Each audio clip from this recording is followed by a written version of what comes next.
It is. Yes, it is. All right, thank you. Good evening, everyone, and welcome to this meeting of the Family Services Select Committee. I am Councillor Wala Idris, Chair of the committee, and I will be chairing tonight's meeting.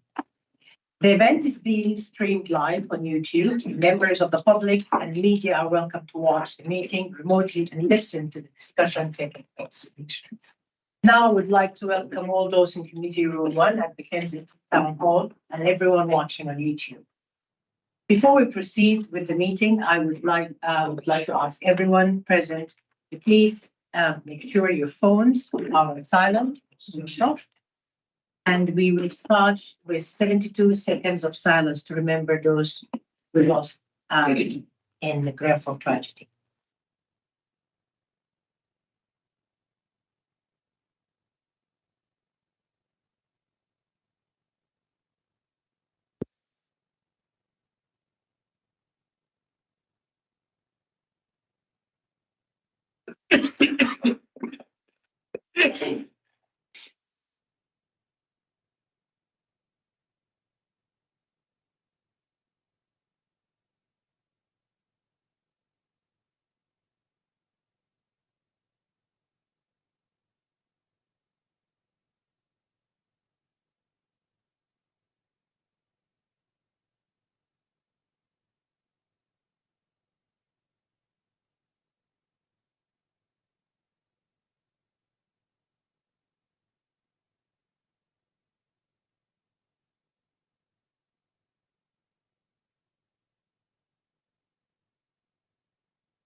Thank you.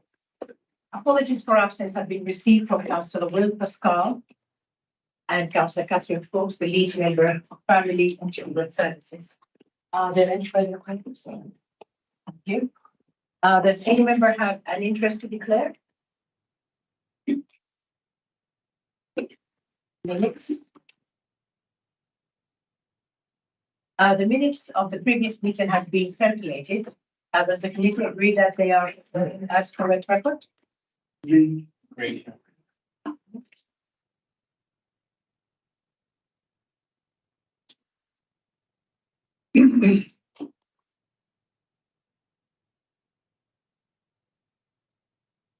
Our first item on the agenda. The Byborough School Inclusion Strategy. This report provides details of the implementation of the Byborough School Inclusion Strategy, progress with the recommendations of the Family Services Select Committee Working Group report in 2020 into school exclusion, and the ongoing development of the alternative provision offer. Firstly, I would like to thank officers for their work in pulling this report together. That being said, while as the report covers important information on the topic, I know I speak for the entire committee when I say greater detail could be provided on both the increasing role, behavior, and resources challenges in schools, and the emerging good practice and forward planning shared between borough maintained schools during 2023. We therefore request that the report is reworked and re-represented for full scrutiny at a later date. And we, the chair and the vice chair, with the input from the committee, will be happy to work with officers in the directorate to develop the final report. As a result, we will not be taking questions from the committee on this agenda item, but I would again like to thank officers for their work and their time in coming this evening. Thank you. Now we go to the next agenda item, which is the local offer to care leavers. Local authorities are required to develop and publicize their local offer to care leavers. This item and report outlines information about the services and continued support that is available to care leavers. including information about both their statutory entitlement as well as any discretionary support that is provided as they transition towards independence. The local offer is being reviewed this year, and the committee is invited to comment on the existing strategy as part of the process of developing the updated offer. I'd now like to invite officers to give a brief introduction on how or highlight any key points before opening up the question from the committee. Picking up some confusion in the group, potentially. So if I can just address that, Yes. committee will remember that last select committee, we had a full report on our corporate parenting responsibilities. So you would have had substantial information in relation to some of our key data in relation to looked after children and care leavers. This particular report is primarily the fact that we're revising our local offer and is in response to committee's assertions that often reports that you receive are retrospective and you want something that's a bit more future orientated. So it gives the opportunity to help guide the revision that we're hoping to do over the next, within this year. Do you, question? Can I'll open the floor for councillor. Yeah. So thank you for including the current local offer, which I noted. It certainly seems an extremely helpful guide for young people in this position. And I noted that the young people themselves, care leavers, were included within this. And I suppose I just wanted to understand the process of coming together to produce this. Is it predominantly an officer-led document that they input, they look at the draft, or you go down the table discussion? It's a good point. This is the second, I've got it here actually, it's the second iteration, if you like. The first, when we were required to produce one, we properly did that with young people. And so they were very involved in the process because it was new for all of us. So we wanted to make sure that went well. And so our participation manager supported that process. This is the second version, so it's an update. And what we try to do is we have 4 formal consultations with young people throughout the year, for care leavers throughout the year. And so through that, we pick up what's missing, what they're concerned about, and identify gaps. We do it every couple of years. So this, in some ways, there's quite a lot to update this year.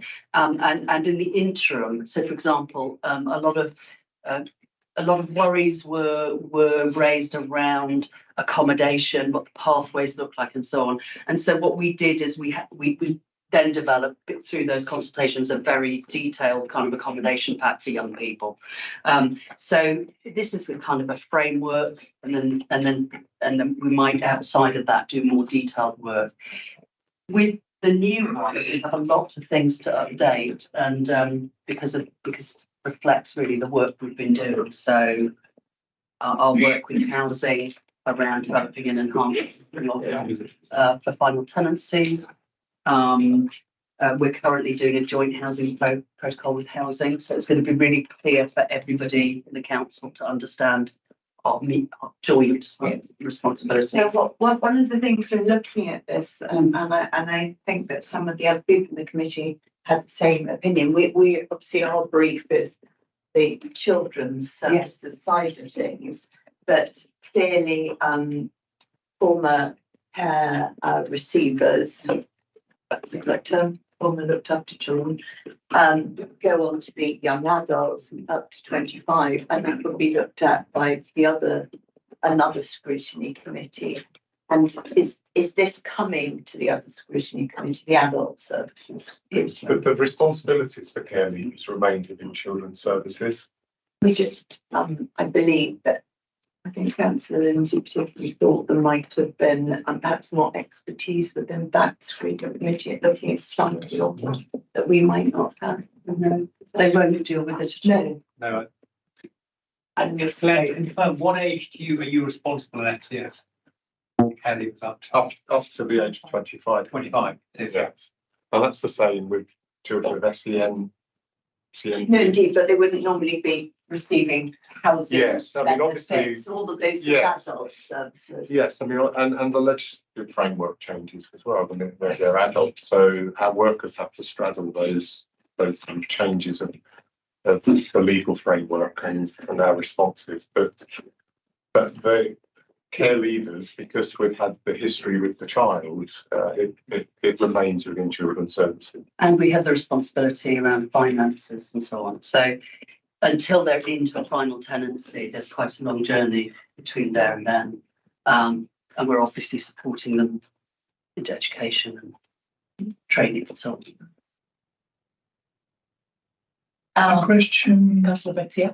coming back to the point you've raised, you said the responsibility remains with this department. But on the first page, it says it's a collective responsibility of the entire council, within the council. That's our corporate parenting responsibilities. So you would have seen our corporate parenting report in the last committee. And corporate parenting is a council-wide responsibility. It's laid out in legislation and our guidance to you all.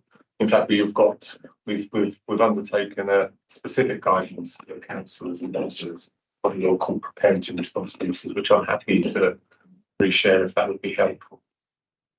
Shall I follow up with another question, 2 more questions? Glenn, that might be a good thing. Thank you.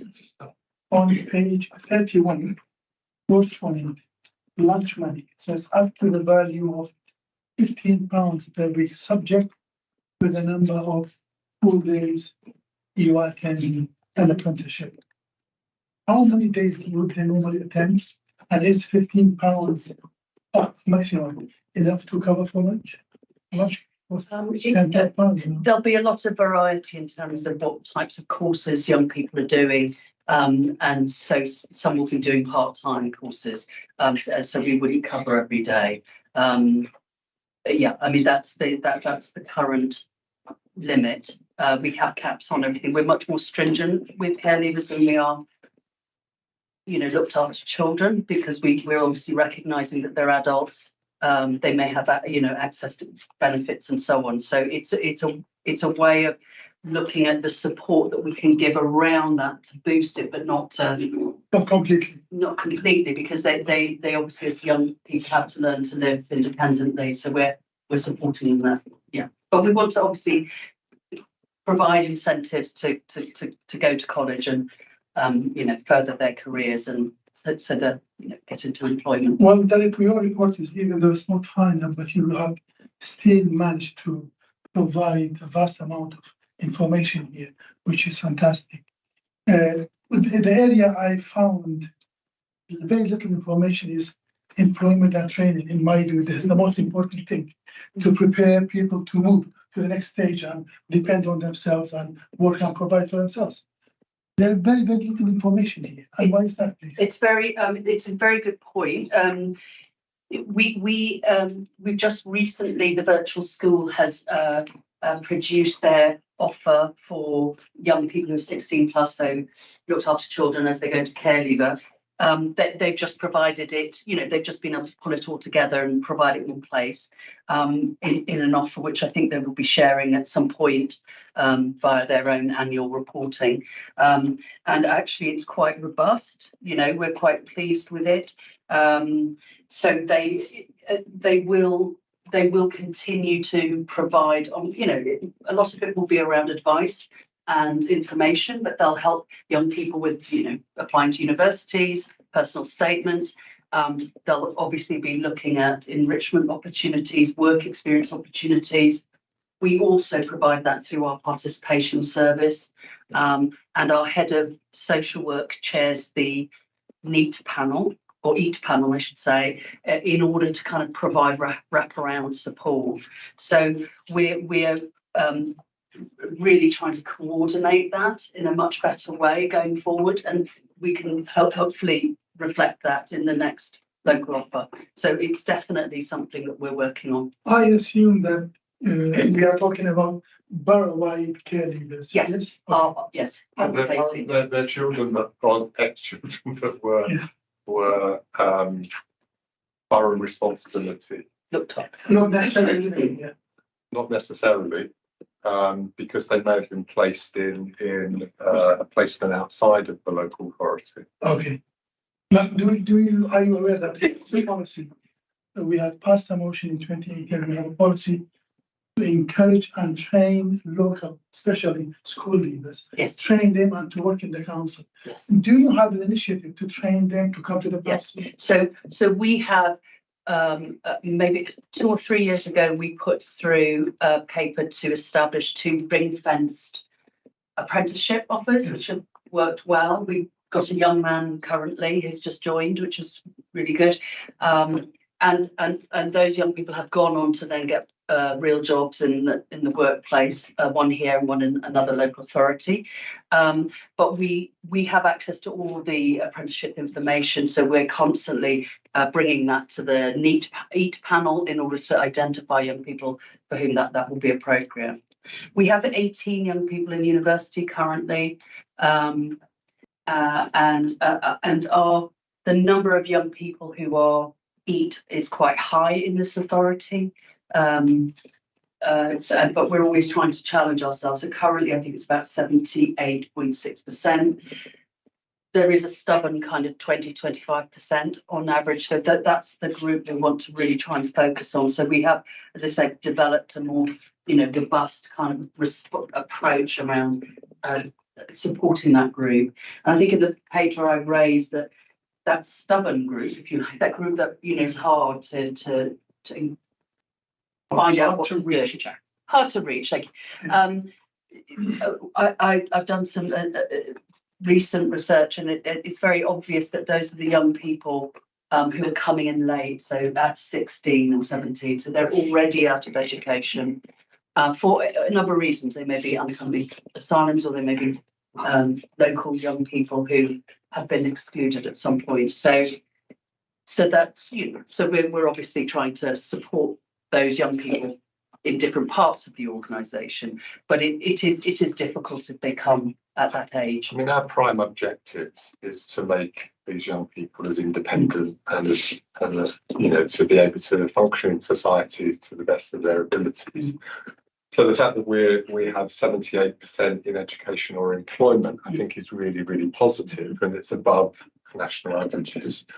But actually, it's that 22% that we really need to focus on as well, because it's really important that they have those opportunities. It sometimes takes a lot longer. So what we find is that the educational attainment of a looked after child, the longer they're in care for, improves. Many of our care leavers, so we've got more care leavers than we have looked after children, is because they enter care at a much later age. So they may enter at 16, 17, and then quickly populate into becoming a care leaver. So our work to make them the kinds of citizens that we want them to be and help them to flourish may take a bit longer. So what you find, and we support many young people, our responsibilities, let's say, is up to 25, is they may be going into education much, much later than what might be a general trajectory of many children and young people. Final question. Do you have a number how many the children do we have in this category? Care leavers 16 to 25 or 15 to 25? 18 to 25 is in the report, and it's 189. Yeah. So the young people below 18 are not care leavers, they're looked after children. Could I just ask the statistic quote about 22% and 78%? We're talking of all young people in the borough. No, care leavers. All our current care leavers. Care leavers, yeah. Which is how many? 180. It is now 189. Yeah. Which 121, I believe, were former unaccompanied sight-seeing children. Yeah. So a Yeah. high proportion are, as you can imagine, with that particular cohort of children and young people. They start enter- off, yeah, they start late into education and then obviously language and so on. Actually, they do quite well as we go along though. You know, we have very high success rates around that group of young people. And also, as Glenn said, you know, our aim is to create independent citizens. And we have very high rates of stability and accommodation and so on, so 92%. And, you know, we have very few young people who can't manage their tenancies by the time they get in there. Very, very few numbers ever drop out. So, you know, we're working well to get them into a position where they can manage their own tenancies and not fall foul of rent arrears and things like that. It's curious, in context, what the 189 is what percentage of total? Do we know how many people in the same age group, how many kids, people in that same age group we have in the borough altogether? I mean, how tiny is that percentage? What percentage of our care leavers? Or 189, and what, how much is that? We can find that out. Yes. Just curious how It's much. in the report, council report, we have all the figures. I have. Okay, there we go. Yes, we provide those, It's just interesting, you know. the out of 10,000, but I don't know the top of my head. We do. Sorry, slightly separate question, but when you say this council is currently looking to make care experience a protected characteristic, can you explain a little bit more what that is? Protected characteristic under what? So it's recognised that care experience young people face a lot of disadvantages. They do worse in education, worse in any field you want to sort of look at. And the care review that was undertaken by Dr. McAllister 2 or 3 years ago recommended that they become a protected characteristic. That hasn't been taken up. And under the Equality Act. Yes, but that hasn't been taken up by the government, but many local authorities have decided to implement it. Obviously, from a legal perspective, the other 9 characteristics would trump it, if you like, So what status would it have if a council decides to make it it's not a protected characteristic under the Equality Act? So it would provide a framework around things like if a care leaver applied for a job here, if they met the minimum requirement, we would offer them an interview, for example. That would.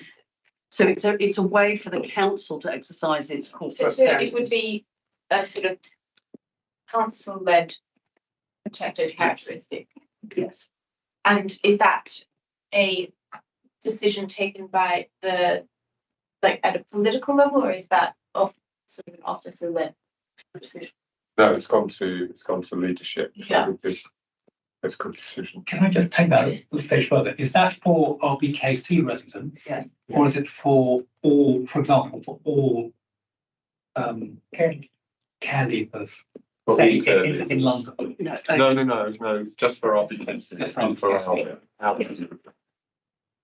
our Be surely capable of being challenged if you turn down some other person if it's not a legally protected characteristic. I think it forces local authorities to be thinking about care leavers when developing strategies, when developing policies. So it's just, whenever you develop a particular policy and you have to go through the equality status, you would then have to make reference as to what you might be doing within that space. So it really does make the council wide say these are children that we actually really want to focus on, and we want to make sure that we're affording them, all opportunities. So, for example, when contracting, a new build or a procurement process, are there opportunities for care leavers to have apprenticeships in that particular area? So it prompts those kinds of initiatives that really help us to exercise our broad corporate parenting responsibility. I'm just gonna get the people who never asked the question. Richard, you have a question? A large, thank you, Chair. A large proportion of care leavers are former unaccompanied asylum seekers. So clearly there's a long journey in terms of them sorting out their status ultimately. So how should we work with them or do you work with them to manage that and to get them some kind of finality in terms of their citizenship or leave to remain or take us through that process? Obviously, will determine their life chances in the country, won't it? So, when an unaccompanied minor or looked after child they would be, will you then apply and support them in applying for their status? That judgment obviously isn't ours, that will be a Home Office judgment. And some young people, are refused status. So, we can't predict the potential outcome. We have seen of late far more young people being rapidly processed because for many young people, they remain in that high anxiety of not knowing whether or not they can remain or not. And we're seeing that The vast majority of happening our in young a far more speedy way. And The so vast what status majority. do they tend to get? What's Leave to remain. And leave to remain, sometimes it can be humanitarian leave to remain or different sorts, but the vast majority get them. And I think we continue to support people. But once they're all rights exhausted, we would then refer them back to the Home Office. So when they receive leave to remain, that then opens up access to benefits and housing, education. etc. And for those young people that don't get that, well, when they're children, then they're seen as looked after children, so their status isn't a looked after child. once they cross into That we would continue to support them while they go through the process up until 21. If after 21 they haven't got status, and they're not engaged in anything, we would then look to refer them back to the National Asylum Service, the adult service. And that's where they will then be dispersed in and around the country. And until final decisions are made, etc. they have no recourse to public. So while they're children and care leavers in that limbo, we support them. Do you know how many children over the past few years have Receive their status. or found themselves in a situation where they don't receive that status? It's very few and far between, isn't it? And I guess the other component is where, for example, children present as children and we age assess them to be adults. So that's another way in which, like, the local authority has a duty to make decisions around whether or not we think somebody's a child or not. And I think that I can think of at least 2 or 3 cases where we've had perhaps a judicial reviews in relation to the decisions that we've made, where we've assessed that child to be an adult. And that's been within the last year. Yeah. And you also talk about some children, well, young people who've been through significant disruption, significant trauma. So presumably you have to build a health and social care package around them in terms of supporting them through that. What kind of access do you have to medical support for those children? Because we all know that the medical system's under at the moment and hard enough to. So our practitioners are linked into a lot of agencies that support emotional and mental health agencies that will support. We also have good relationships internally with our CAMS and the 16 to 25 pathway, mental health pathway here. We also have our in-house clinicians who have developed an expertise around that. And a specialist nurse. Yeah, specialist Works entirely with. And you're right. I think there for some young people there's very high levels of trauma. The journey. I mean, we would probably start from the position that all looked after children want to interface with a trauma because they've been estranged from their families, irrespective of their local residents and or unaccompanied asylum-seeking children. So we start from that kind of lens, you know. And going back to Jackie's earlier point, which around why protected characteristics, we know that the health needs of looked after children, the long-term health needs of looked after children, we see that it shows itself in a variety of different ways if not attended to, particularly in relation to mental health. But the outcomes are poor, hence the reason that we have to make sure that we wrap around services. If I'm right, this isn't a draft, is it? This is just the current offer in its final form. Yeah. You're starting the process and developing it. Yes. Yes. As part of the process, so I thought the offer was very deep, very wide, that children have access, or young people have access to a huge amount of support. But what interested me, forgive me, I don't think I've seen this information, but if I have, I'm really sorry. So the various offers, like, for example, support in applying to university, like, you know, there was a promise that they'd get their home within so many weeks and blah, blah, blah. Is all that data available, and can it be made available to us to see whether this has been a successful offer, widely published, that people have properly accessed it and used, taken up each of the strands, and if they haven't, what are we doing about publicising better those strands? I mean, we have to report on certain statutory returns, but would lend itself to some of this. We could also report on how many tenancies that we give a year, because obviously we keep a record. I mean, for example, let's say there were 20 children that accessed the filling in their CVs, applying for universities here or apprenticeships here. I'd love to know, of those helped, what sort of percentage actually was successful, and if they weren't successful, was that because they're not being guided to the right things, or is our support not good enough? I mean, so the headline figures to that would be the 72%. Yes, You're wrong, because all of those would have had to apply in some way for education or employment, and would be supported by a variety of wraparounds. The 22% are obviously those that we need to be focusing more support in order to try and turn around their trajectory. That's not quite my point. That's not aspirational enough.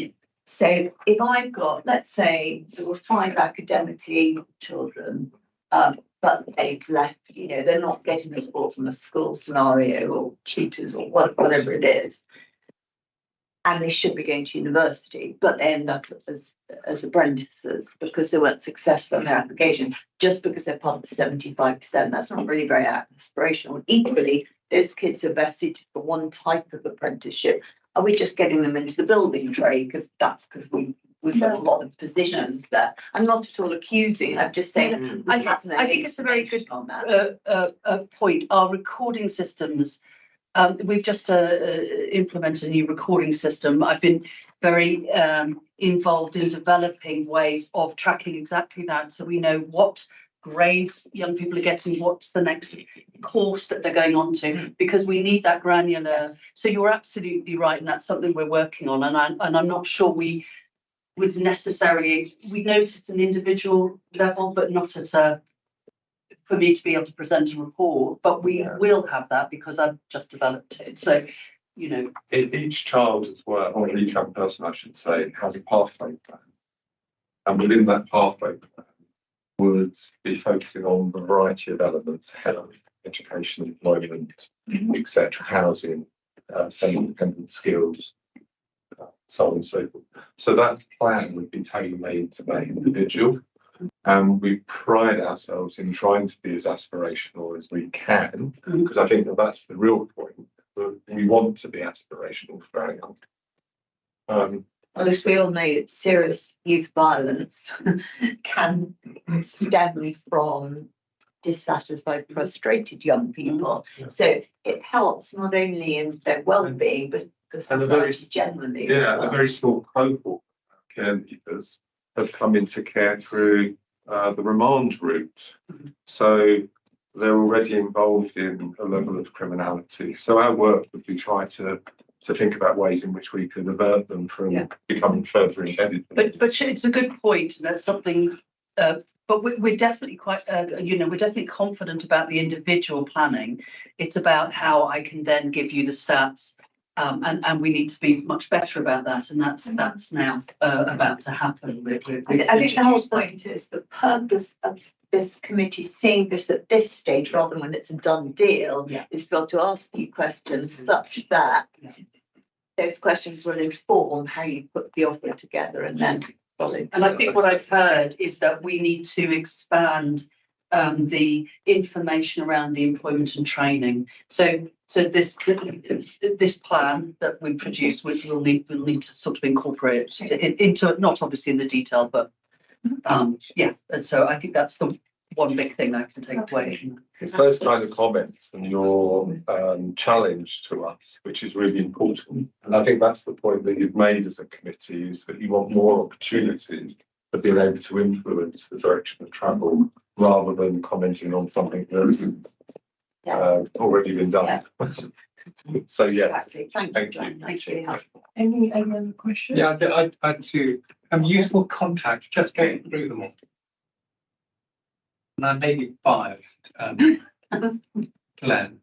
I was mayor last year and I had two charities. One's called the Clement James, one's called the Rugby Quarter Bird.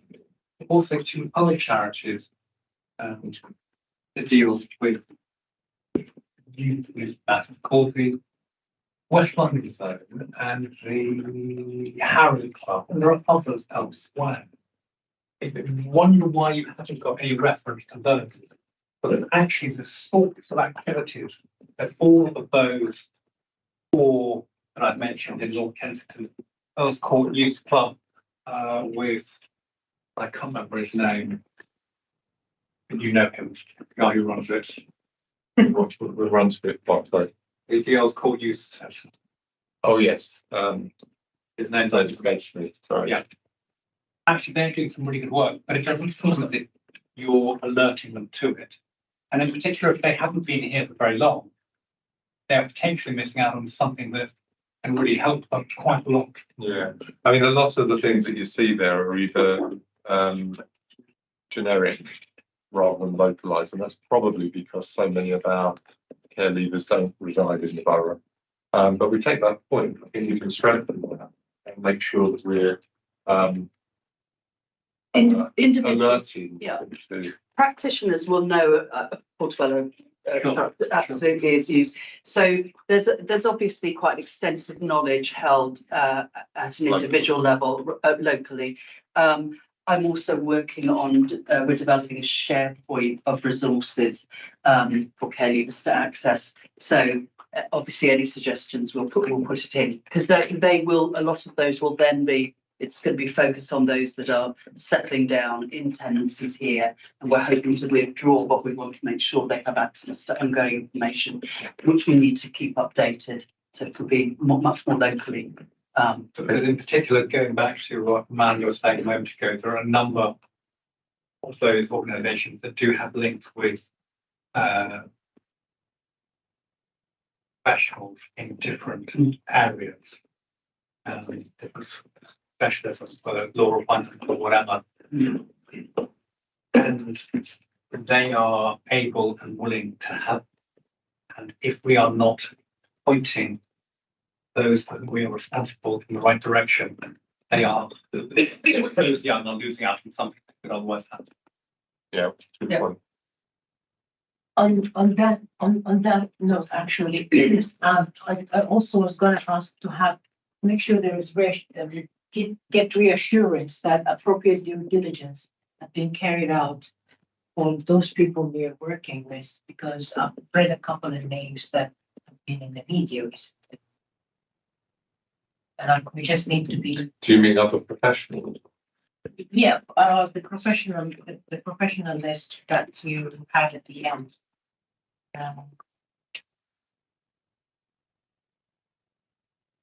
it's all are from Cambridge. Who can help? What page is that? The directory of the 50 onwards. Yeah, So I was just, one of my questions is actually to reassure ourselves that we're actually doing the right full due diligence, that these organizations are actually what is something we can work with, we can work with as opposed to. Yeah, I mean, we wouldn't signpost to any organisations where there may have been safeguarding concerns, for example. most of these are actually sort of national National. organisations, so. Even national organizations Yeah. sometimes have issues. Yeah. We just need to stay on top. Yes, we try to update again, obviously, because this gets sort of redone every 2 years. That's a big bit of the work, is at making sure everything's still valid and Yeah. appropriate, and then add. But to make it a different one, emotional wellbeing and mental health on page 51. No one's denied its importance. There are some who wouldn't go to any of those places that you've mentioned on page 51 and even page 52, but might be quite interested in a religious or theistic approach. And that just doesn't seem to be mentioned at all.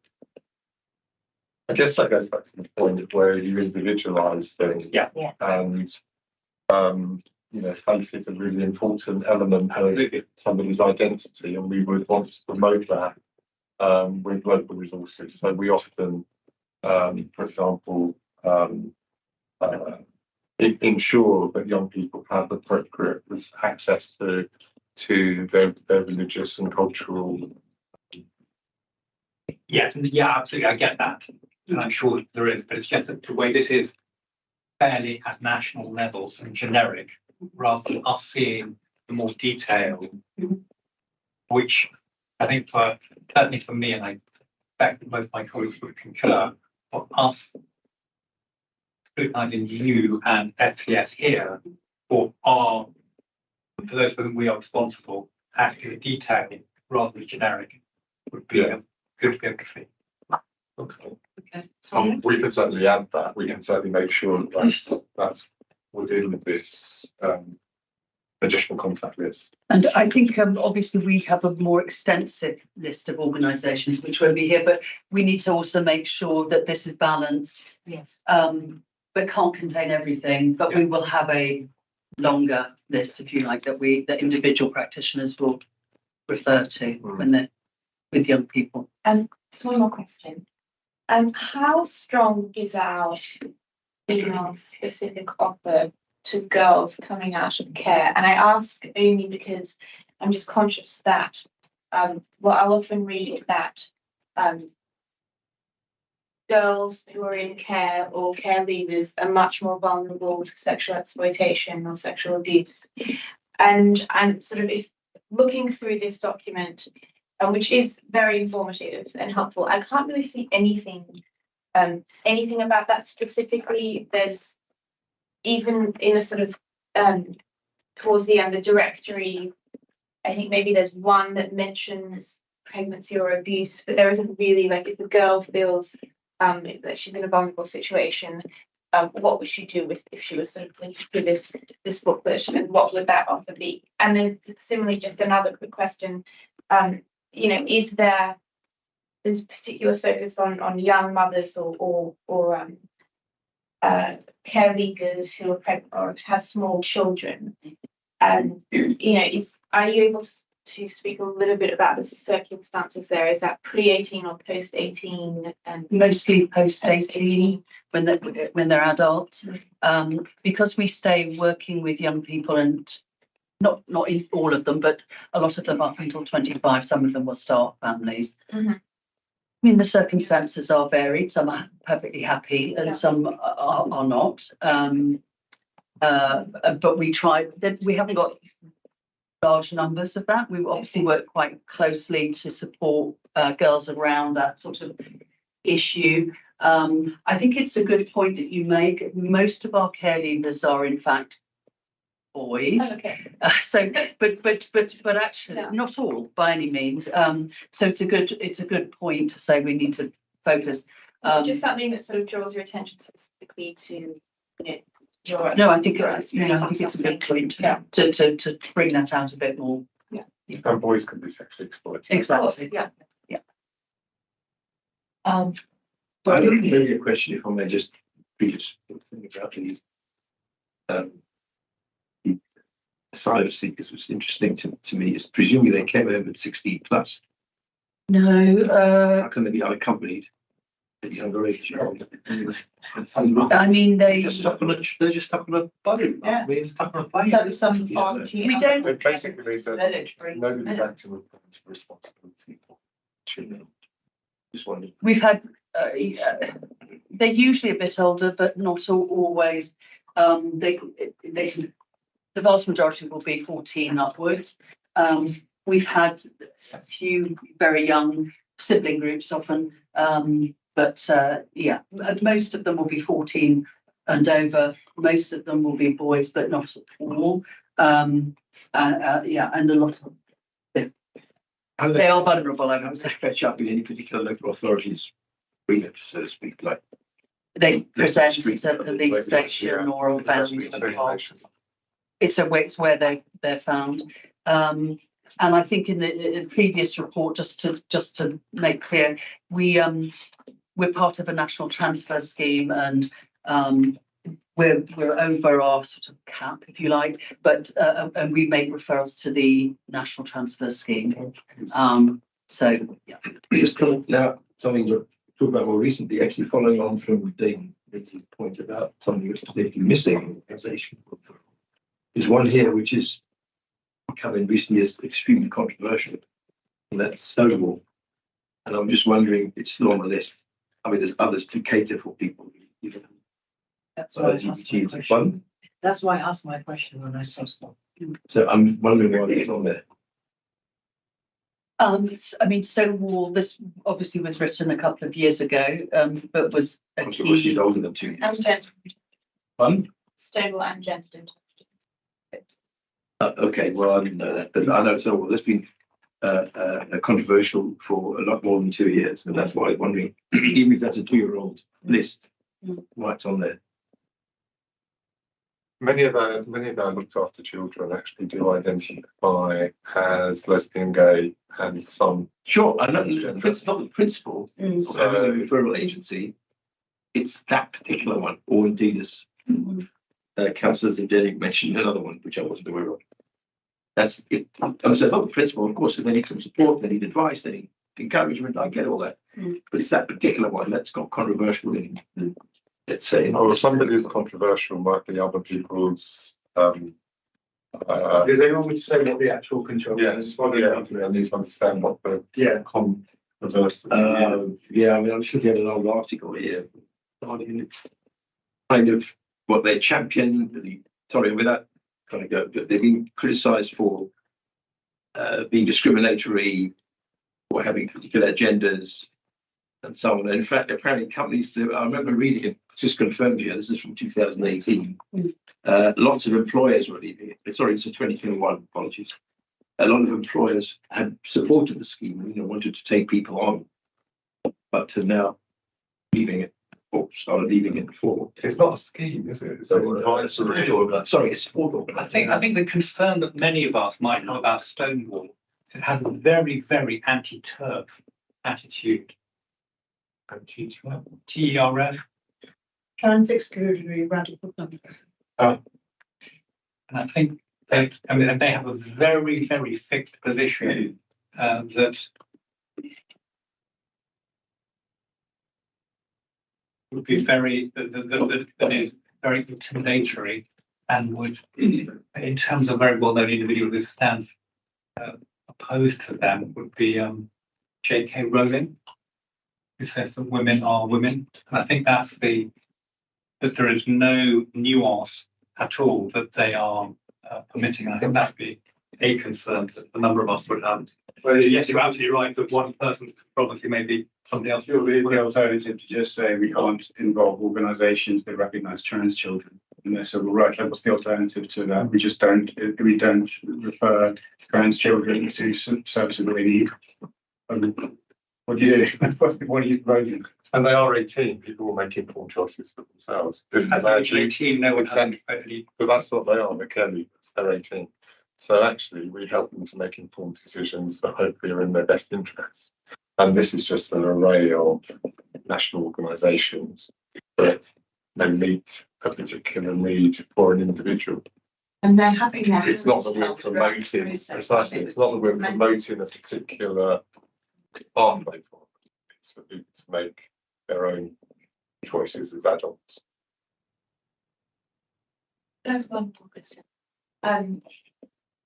Changing the topic slightly, but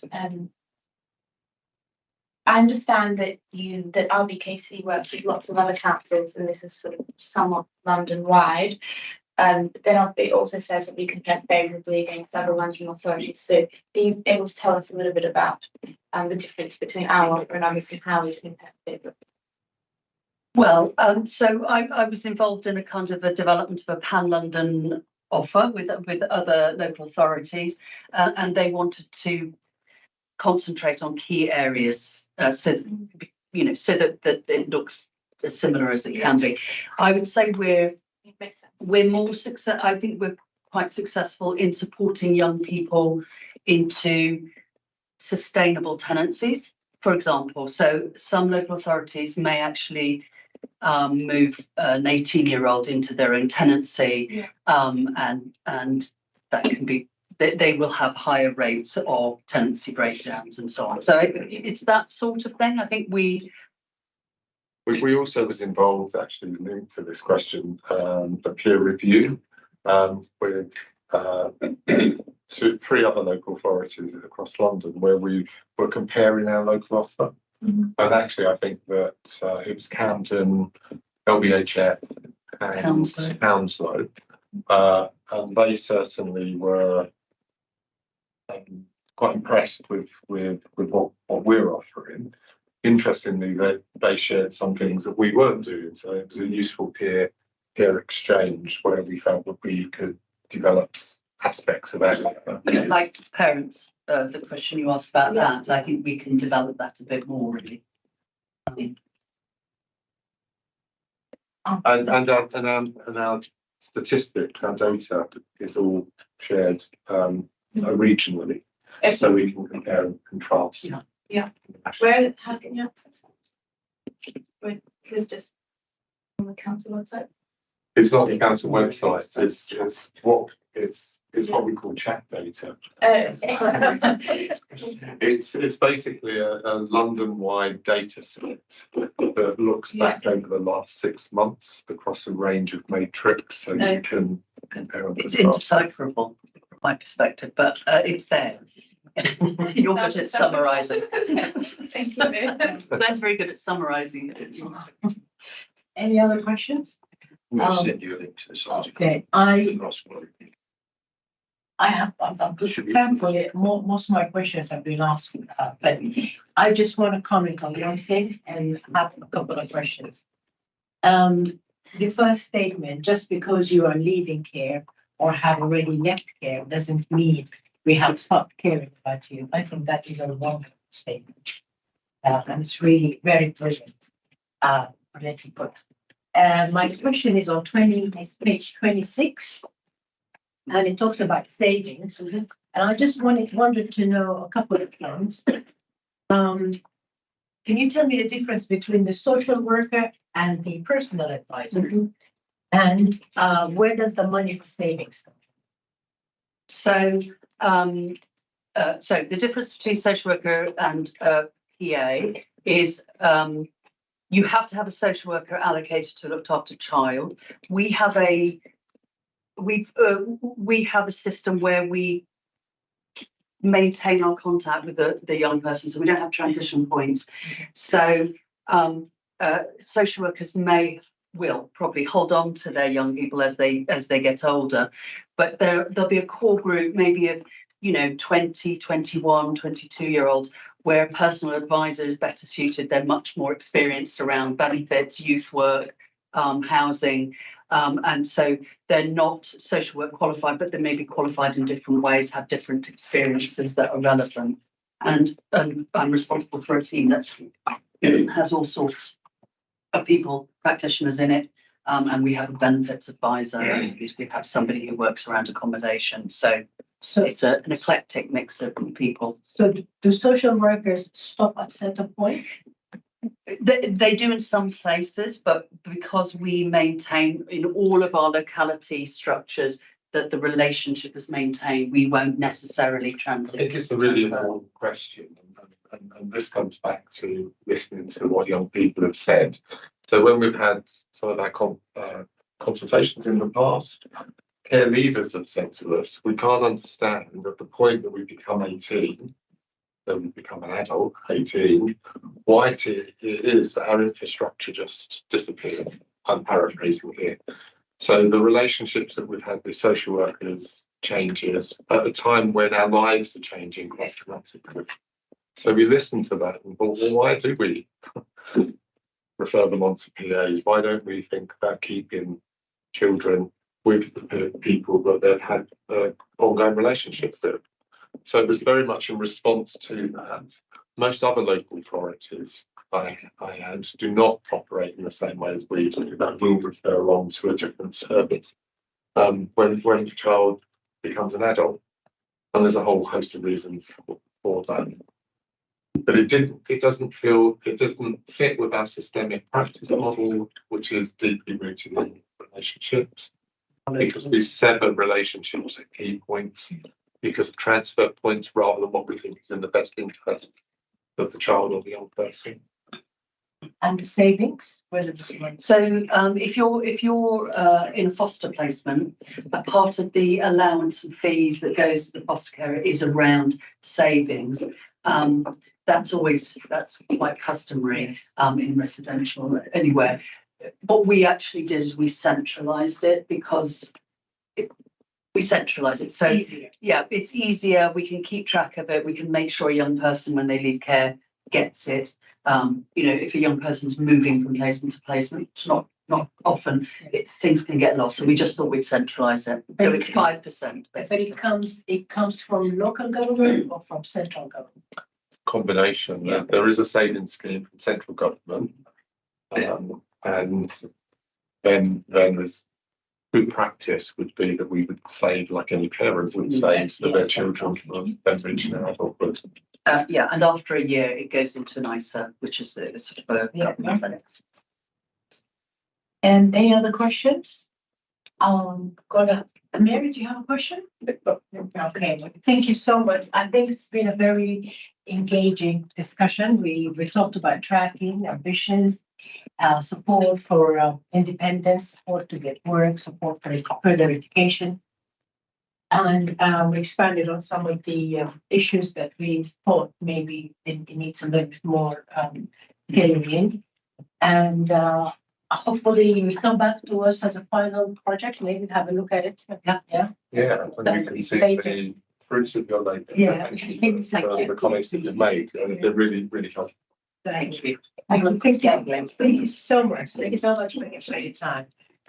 And well, I guess do you want me to stay to the next item? If you know people about magazine, so the work program, right? Okay, so let's go for this report sets out the select committee's work program for the municipal year 2023-2024. Select committee members are recommended to discuss the work program and agree the schedule for the meeting to be held on the 9th of May 2024. Members are also asked to agree to defer the item on the vibrant inclusion strategy for the first meeting of the next municipal year, currently for 27th of June. So the item earlier, 27th of June 2024. We will also hear from Councillor Lindsay, who is Councillor absent, to provide an update on progress on the Lot to 11 working group. Do you like to start? Thank you, Chairman. This is from Will and just acknowledge Will's leadership and commitment to this working group for 0 to 11-year-olds. At the start of the municipal year, the Family Services Committee agreed to set up a working group to understand the team around the child, and the focus of the working group is going to be the transition of what good practice looks like to ensure that children ready are at school, ready at Rising 5, and the degree to which this aligns with what is expected from schools when they actually start primary school. So it's transition from nursery to primary, and does it work well? The working group has met with officers from early years, family services and public health, gather information around what service provision currently exists. We have attended 2 visits, one to St Quintin's and one to Cheney Family Hub. We will be going to Clare Gardens, which for those of you who do not know, just off the road. The purpose of the visits was to and will be to gain an understanding of what is on offer for parents and children at Rising 5 and how integrated the different services are in practice. Next phase of the working group is going to be looking at good practice during and after the transition, and whether Rising 5s are prepared for school and how this can help children become the best they can be. This is planned to include evidence from the borough's maintained primaries, and ideally this will include integration and or co-location 0 to 11 provision, including special education needs in general schools.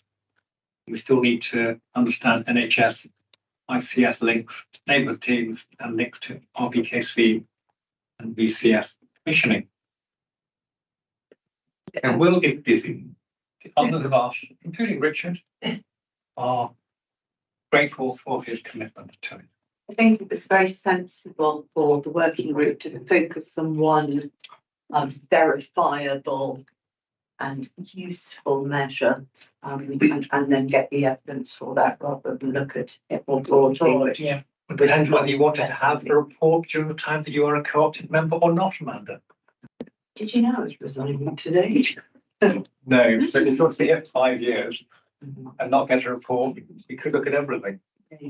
When is the report due? When is the In the municipal year. Next couple of months. Any questions, any comments, any remarks? Anything to add? So sorry, you're going to draft a questionnaire that's going to go out to all primary schools, are I'm you? not going to. There will be questionnaires and whatever the Will in particular will lead on a selected schools, not every single one.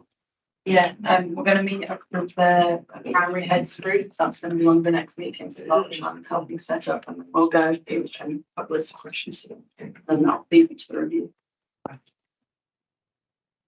We've got some good data. We've got the data from all the primary schools. Reception here to show us the levels that they come in at. We could do a bit of an assessment on that. Changed quite a lot, actually. Yeah, and it's only 1 year. It's only 1 year's worth of data, so it's not going to be really comprehensive, but it will give us some indication of where there might be areas that needs better levels of support in nursery or through the family homes. Is there going to be any ability within that questionnaire to distinguish between an own nursery and an out nursery? Because most schools would argue that they can discuss with their own nursery the transition better and their expectations. Yeah. Better expectations, that's it, better than when you're taken from any other nursery, so they'll deceive the difference. So really, Yeah, I was just in reference to paragraph 3.5. The regards works connected with social recovery, and page 60. Council's developing or has developed a program. I think we've budgeted about £50 million to provide support of those things for Grenfell Survivors Degree and so on for the next 4 years. And I wondered how much of that budget, any idea about tapping into that for services, family services?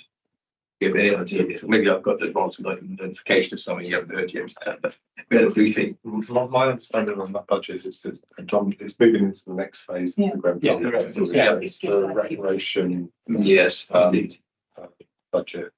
There may be certain things that, so for example, the Grenfell education funding would be coming from that particular budget line.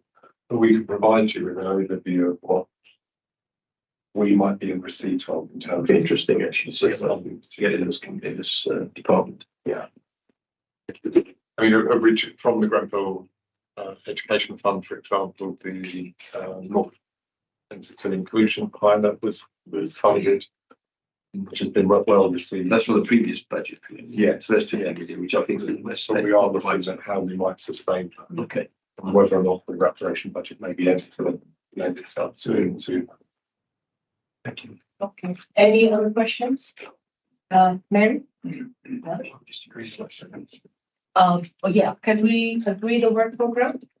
Agree? We need to talk specifically about what's happening in the next meeting, David, because of It's in the appendix, and then the suggestion is for the item that was deferred today to come Come on June, which is the next municipal year. It's because of the acknowledging of the next meeting. in short, we need to agree. Yeah, that's right. So, are we agreed for the item that was deferred earlier today to come in the new year? Can I just throw, can I just throw a question? Well, yeah, I don't know how heavy those 4 items are the 9th of May in terms of the exclusion of. And it may be that actually 2 of those ought to drop out. And for example, the one that the inclusion strategy should come to next time. I don't know. So I just think it doesn't have to be the case if it goes to the June meeting rather than the next meeting. So I have to leave that to you. Right. well, I'm happy for it to come in June. I mean, I might not be there. It might be somebody else by that time. But I think it's important enough to get really look at very well in depth and give it enough time. And 4 items, I think, in the agenda is sufficient. This way it gives us time to actually scrutinize the project. And if there is also, and also allows us, if there is any surprises in between now and May, that's something we need and must look at, then we have time and we have the space. Chair, in fact, if I may, somewhat controversially, I'm sure, but if we're going to have a large workload, I would encourage the whole committee to ask questions through the chair. I have noticed, and I include myself in this, a tendency where things are interesting to get sidetracked in discussion rather than in scrutinising questions. And if we have a large workload, what I have noticed in some of our meetings, perhaps by the time we get to the last topic, we haven't perhaps left enough time being really Rigorous. not rigorous, focused enough. There's not lose concentration by then. And one of the ways that we can help, I think, is encourage officers not to talk through their reports. Hasn't been done today at all, of course, but some meetings that does happen. You know, you can take for granted we have read everything and we come ready with questions. But I think that might help. Don't really believe that we can all officers who assume that you've read everything. So just summarize. And just and on the add bits if there was any extra. You had your hand up. It was just that I noted I was getting a bit confused when you was talking about future dates, and actually if you look, the dates Yes, are actually 24. 23 rather than 24. Yeah, Um, the February, May one. So with, given your discussion around the deferred paper, it's mindful that I need to go back and make sure that is it going to be for the next agenda or the next meeting? I think it's going to be for the next municipal year, which is it's going to be for June. So Is is that that okay? in May and June then? Yeah, so May is the last meeting. Last meeting. Agreed? Agreed. Yeah, moving Yes, to June. Okay, Date in June? 27th, That's provisional. The timetable might change, but that's how it's. roughly. So, okay, I guess with this, there's no questions, no comments. It concludes the Yeah, just committee. before you close the meeting, could I just ask for committee discussion after the close of this meeting about how the decision was taken was not to be able to discuss agenda item A4? Yes. Meeting. Absolutely. Thank you. Okay. That concludes this meeting of the Family Service Select Committee, and thank you, everyone. And huge thanks. Date of the next meeting? May No, it says May 9th. Yeah, okay, thank you so much. Thank you. Yeah, Richard. And then could we not do